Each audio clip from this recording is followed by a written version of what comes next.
Here are the 3 main ways to make money as a car photographer nowadays in 2025 and perhaps in the next few years to come. The first one is retail. The second one is social media. And the third one is advertising. And let's talk about the difference between the 3.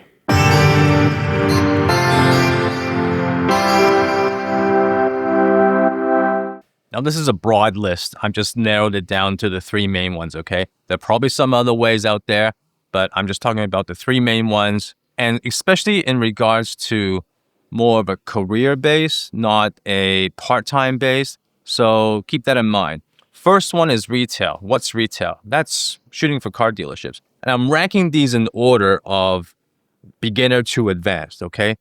Probably the easiest way into working for shooting car photography is working for dealerships.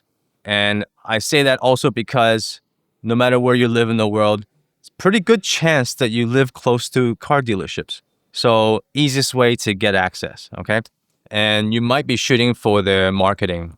Most likely it's going to be social media related for that specific dealership, okay? Not for the brand themselves. And I want to make this distinction pretty clear because I think there's quite a bit of confusion out there that I've seen some people online saying that, oh, I shot for Porsche today or I shot for Ferrari today, when in fact they shot a Porsche or a Ferrari for the dealership, that one physical shop, the dealership, and is not the same thing as shooting for the brand, the headquarters themselves.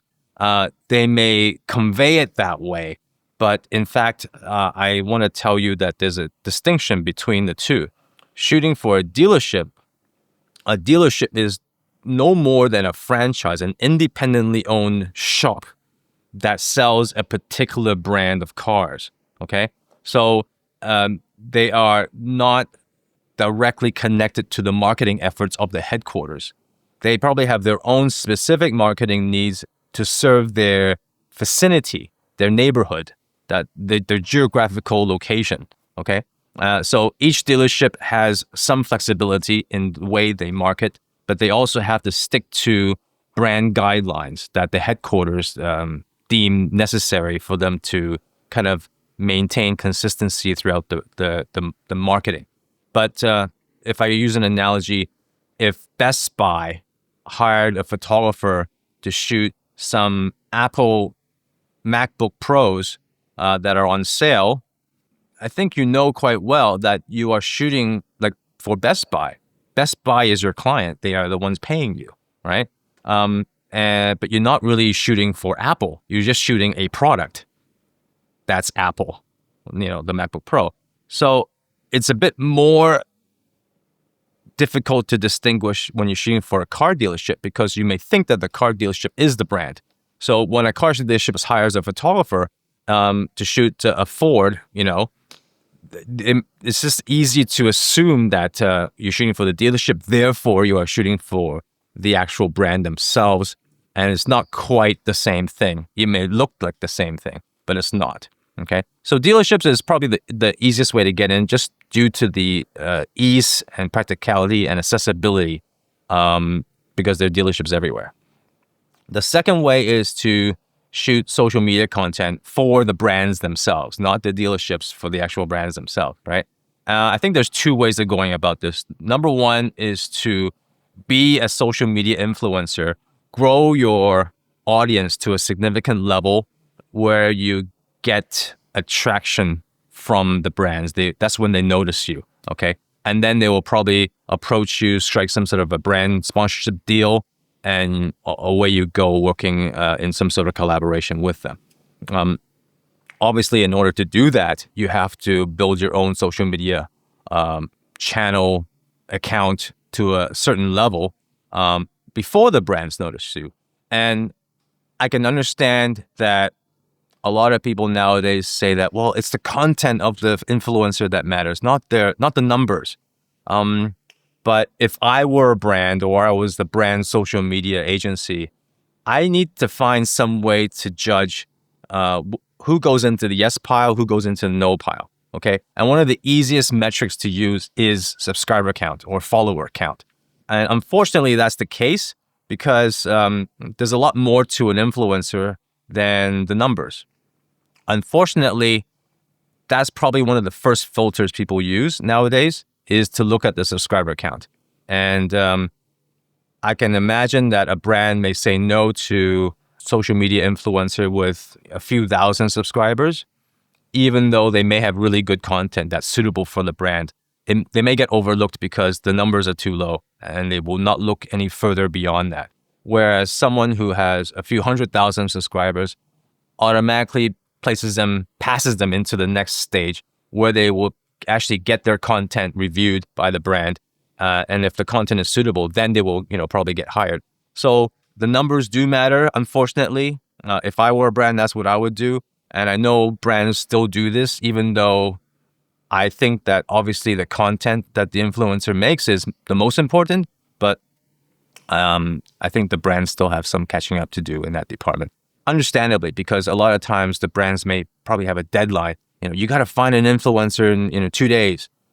Just find one. And you got to find a way to do that. And to look at all the content that people make is going to take too much time. So unfortunately, that's the way it goes.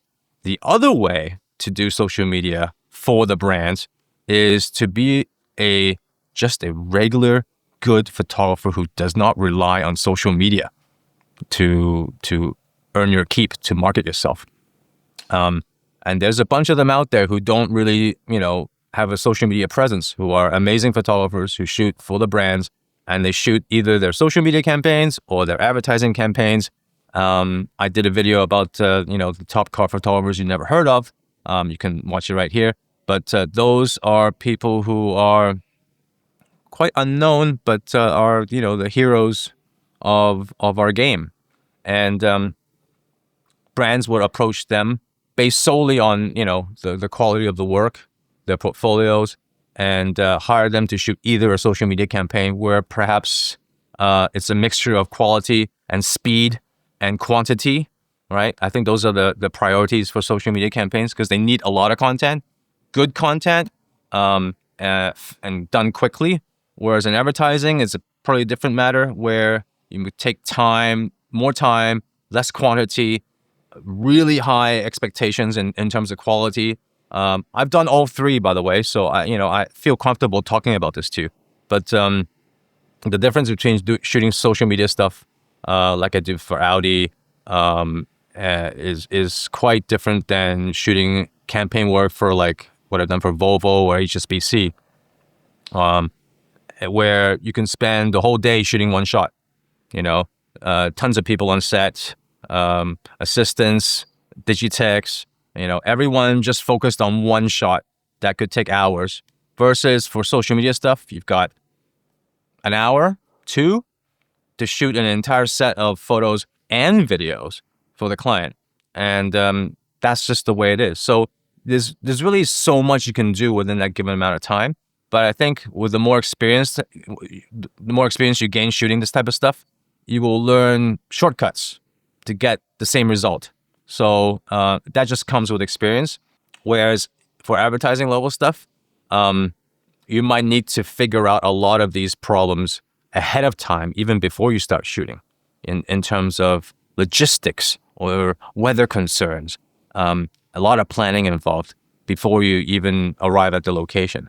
Okay, so I love to shoot advertising stuff because I love the way a whole group of people collaborate together and all focused on the same result. I love that collaboration process, whereas social media oftentimes it's just a one-person show. It's just all me. I really like the output of collaboration amongst people because I think the quality actually goes up. Okay, so these are the 3 things. I love to hear your comments down below. Let me know what you think, if I'm missing anything, and I'll see you next time.